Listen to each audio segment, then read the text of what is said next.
కోట్లు వచ్చినాయి. అట్లనే ఐటీడీఏ ఒక 18 కోట్ల దాకా వచ్చినాయి. దీంతో పాటుగా వేరే డెవలప్మెంట్లు కూడా చాలా ఉన్నాయి. అన్నిటికన్నా మెయిన్ నేను ఫస్ట్ నుంచి ఒకటే సంకల్పంతో ఉన్నా, పాలకుర్తి చెన్నూరు రిజర్వాయర్ నా హయాంలో కంప్లీట్ కావాలన్న కోరిక, అది చేయాలన్న సంకల్పం రెండు కూడా నాకున్నాయి. మీరు కూడా చూసినారు, అసెంబ్లీలో 2 సార్లు, అసెంబ్లీ వేదికగా 2 సార్లు నేను దాని గురించి చర్చించడం జరిగింది. అది కేవలం మీకు పైకి కనిపించడానికి 2 సార్లు, కానీ దాని వెనకాల జరిగే ప్రయత్నం చాలా ఉంది. మినిస్టర్ గారు కూడా, మన గౌరవ ఇరిగేషన్ మినిస్టర్ గారు కూడా మాట ఇచ్చినారు, తప్పనిసరిగా పాలకుర్తి చెన్నూరు రిజర్వాయర్ని పూర్తి చేస్తా అని మాట ఇచ్చినారు.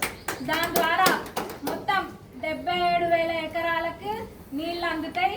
అందులో మన దాంట్లోనే 45,000 ఎకరాలకు పైన పాలకుర్తి, అంటే మన పాలకుర్తి నియోజకవర్గంలోనే నీళ్ళు వస్తాయి. ఇది రైతులకి, మన పాలకుర్తి రైతులందరికీ కూడా ఇదొక కళ.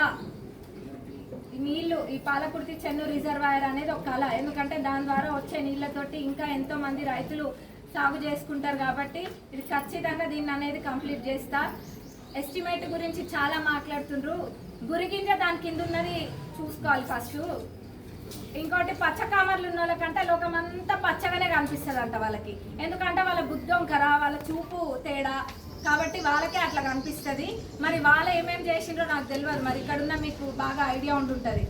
మా ప్రింట్ అండ్ ఎలక్ట్రానిక్ మీడియా సోదరులు అయితే చాలా ఫాస్ట్, ఇందులో వాళ్ళకి ఐడియా ఉండుంటుంది. మరి ఎందుకు వాళ్ళు పాత కాంట్రాక్టర్ని తీసేయాలన్న హడావుడిలో మరి కొత్త వాళ్ళకి ఇచ్చినట్టే ఇచ్చి దాని తర్వాత ఇంకేమేమి చేసిండ్రో, ఏమేమి మిస్ చేసి ఆ ఎస్టిమేట్లో వాళ్ళు బ్లాస్టింగ్, మళ్ళీ అట్లనే డిస్టెన్స్, ఇసుక తీసుకెళ్లే డిస్టెన్స్, ఇంకా చాలా అదీదం కాదంటే రోడ్డు, అవన్నీ కూడా మిస్ చేసి అప్పుడు ఎందుకు ఎస్టిమేట్ వేసిందని పాలకుర్తి ప్రజలు ప్రశ్నించాలి. అప్పుడు తెలుస్తుంది వాళ్ళకి. ఎవరికి తెలియదు అనుకుంటుండ్రా? ఇరిగేషన్ డిపార్ట్మెంట్ వాళ్ళతో అవసరమైతే మళ్ళా ఒకరోజు ఓన్లీ పాలకుర్తి చెన్నూరు రిజర్వాయర్ దానిపైన నేను మీటింగ్ పెడతా. నేను తెలుసుకోకుండా మాట్లాడతలే. డే 1 నుంచి దీని మీద సబ్జెక్ట్ తెలుసుకునే మాట్లాడుతున్నా. మీరేం చేసిండ్రు, ఏమేమి మిస్ చేసిండ్రు ప్రీవియస్ ఎస్టిమేట్లో అనేది మాట్లాడాలంటే నేను అధికారులను తీసుకొచ్చి అధికారులతో కూర్చొని వాళ్ళ టెక్నికల్ పార్ట్ తోటే ఎక్స్ప్లెయిన్ చేయడానికి నేను రెడీగా ఉన్నా. వినడానికి మీరు రెడీగా ఉండరా అని అడుగుతున్నాను. మీరు చెయ్యండి, కాలక్షేపం ఇట్లనే చెయ్యండి, ఎవరు కాదంటుండ్రు. ఎంతసేపు మంది మీద పడే ఏడ్చుడు తప్ప యారే ఏమైనా పనికొచ్చే పని చేద్దామా ప్రజలకన్నా ఆలోచన లేదు. నేనైతే ఒక్కటే, నా పని ఏందో నేను చూసుకుంటా. నా పని ఏం పని?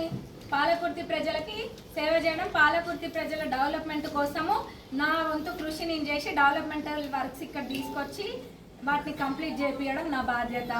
అట్లనే పార్టీని కాపాడుకోవడం మా బాధ్యత. అవి మేము చేస్తాం.